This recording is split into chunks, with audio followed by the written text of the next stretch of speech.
আমার হলো একটা বৃদ্ধ মা আছে। আসসালামু আলাইকুম। আমি এক বৃদ্ধ মহিলাকে দেখতে পাচ্ছি যে উনি কি কথা বলে, তার কথাটা একটু আমি শুন। বিটি বলে। হ্যাঁ বাবা, আমার হলো একটা বৃদ্ধ মা আছে, তাকে আমি বেড়া কুড়ো খাই, বেড়া কুড়ো খাই। আর আমার এখন বৃদ্ধ হয়ে গেছি, এখন আমার খাওয়া সম্ভব হইতেছে না, কিন্তু আমি খুব দুঃখিত। আমার জন্য কিছু আপনারা হারেন। আমি অসহায় মানুষ, আমার কেউ নাই কে, আমি দুঃখ করে কষ্ট করে চলতেছি।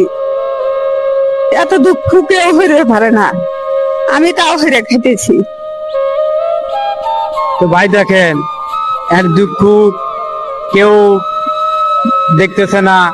সে বেড়াইয়া করে মানে সে খাচ্ছে, জায়গায় জায়গায় হাত বাড়াইয়া খাচ্ছে, ভিক্ষে করে এনে তার ওই বৃদ্ধ মাকে খাওয়াইতেছে।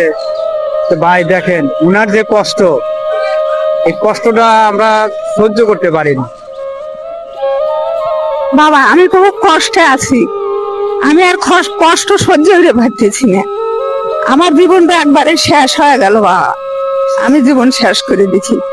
আর আমার আর এই কষ্ট আর আমি হেরে ফিরে পারবো না বাবা। মা এখানে খুব দুঃখিত হয়ে গেছে আমি। তো যাই হোক, আমি অসহায় মানুষের পাশে দাঁড়াচ্ছি।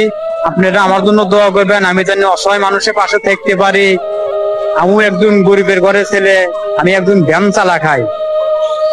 আমার বাপের যে জমি জমা আছে তা নাই, আমি ভ্যান চালাইয়া এই অসহায় মানুষের পাশে মনে করেন যে আমি কিছু ব্যয় করতেছি, যে আমার অসহায় মানুষকে আমি কিছু করে দেওয়ার জন্য আমি একটা মানে নিচ্ছি আর কি, উদ্যোগ নিচ্ছি।